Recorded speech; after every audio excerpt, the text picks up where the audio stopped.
Vamos falar aqui da lesão corporal culposa decorrente de acidente de trânsito ou na condução de veículo automotor. Então diz lá o artigo 303 do Código de Trânsito Brasileiro: praticar lesão corporal culposa na direção de veículo automotor. A gente tem mais ou menos o mesmo problema lá do artigo 302, né? Alguns autores criticam, né, quando ele insere a praticar lesão corporal culposa ou praticar homicídio culposo. Alguns autores criticam a falta de taxatividade nesses dispositivos, mas na verdade a gente tem que buscar o conceito lá do Código Penal, né? O que é a lesão corporal culposa, né? A gente vai lá no artigo 129, né? O que é a lesão corporal?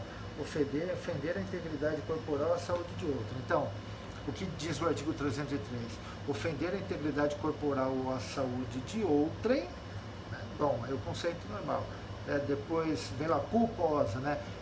Por imperícia, imprudência ou negligência. Então, a gente teria isso: ofender a integridade física ou a saúde de outrem por imprudência, negligência ou imperícia na condução de veículo automotor. E é claro, a gente vai de novo lá buscar, né, a norma penal em branco, homogênea, né, porque está dentro do próprio dispositivo, dentro do próprio código, lá no anexo 1, né, o conceito de veículo automotor, o mesmo que nós falamos lá do homicídio culposo. Ou seja, todo veículo a motor de propulsão que circule por seus próprios meios e que serve normalmente para o transporte viário nas vias públicas, né, de pessoas e coisas, ou para a tração viária de veículos utilizados para o transporte de pessoas e coisas.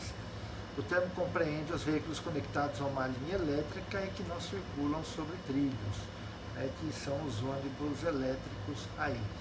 Aqui o bem jurídico tutelado é a integridade física ou a saúde de alguém, né? Quando a gente fala aqui na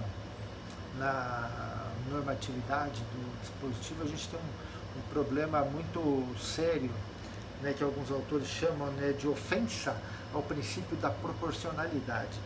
Por quê? Porque ele traz aqui uma pena, detenção de 6 meses a 2 anos e suspensão ou proibição de se obter a permissão ou habilitação para dirigir veículo automotor. Bom, então a pena, detenção de 6 meses a 2 anos.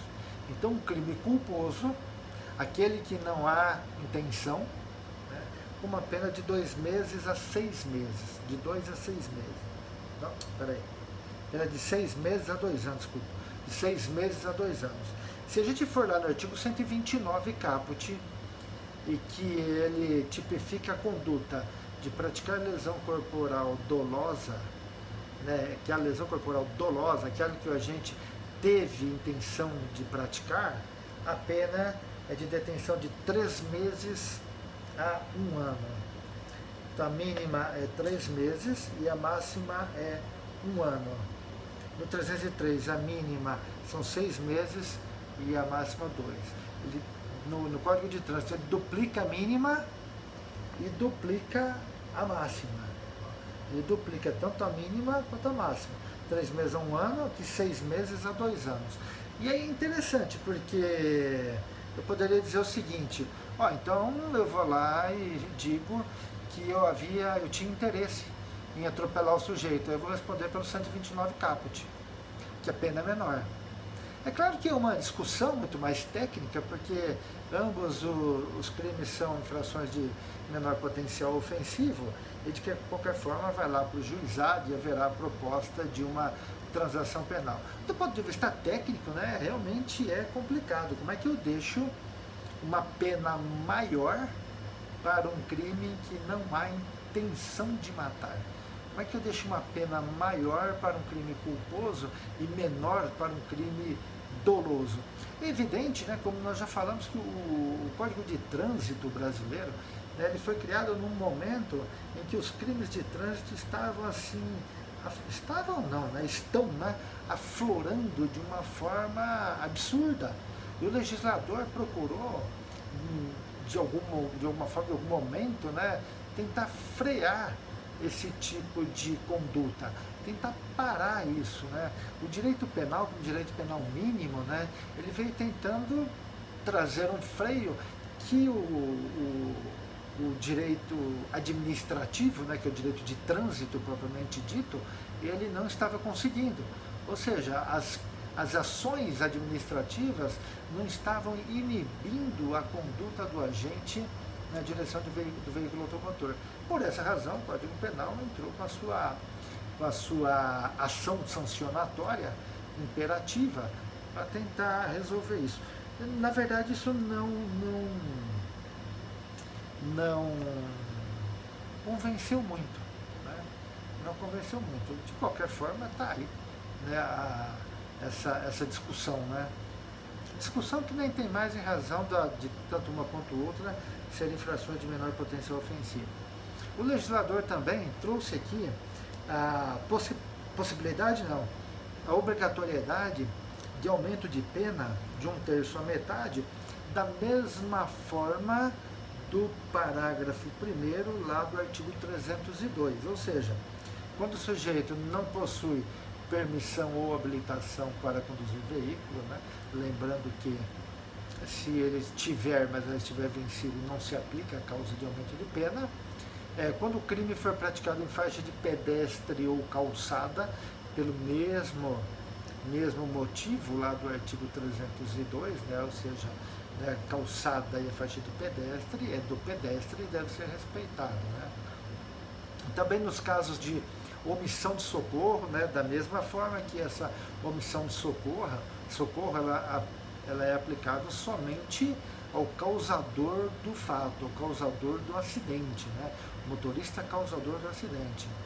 E no exercício da profissão ou atividade de transporte de passageiro, né, com a mesma situação, né, o condutor de veículo de transporte de passageiro, ele tem já um preparo maior e, em razão desse preparo maior, ele tem uma responsabilidade maior em relação aos seus conduzidos, aos seus passageiros, como também em relação aos demais veículos e pessoas, veículos e pedestres, né?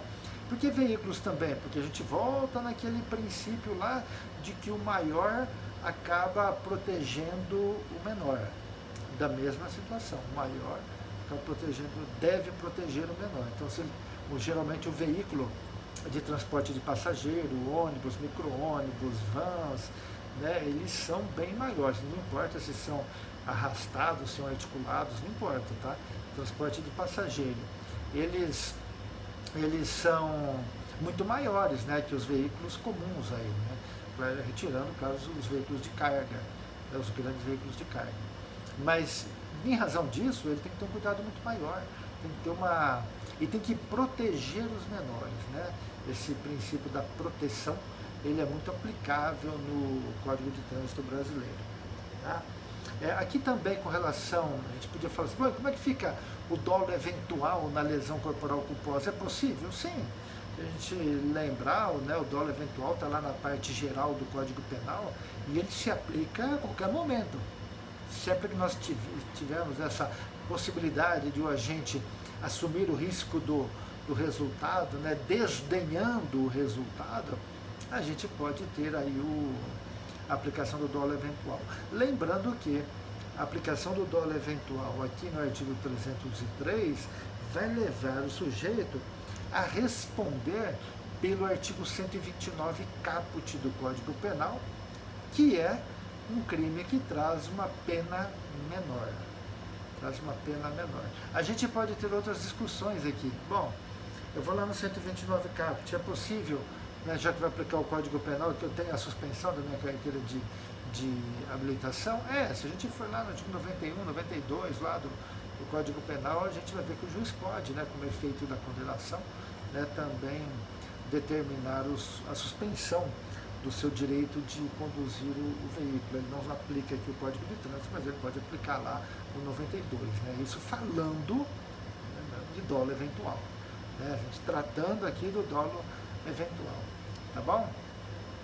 Grande abraço para vocês.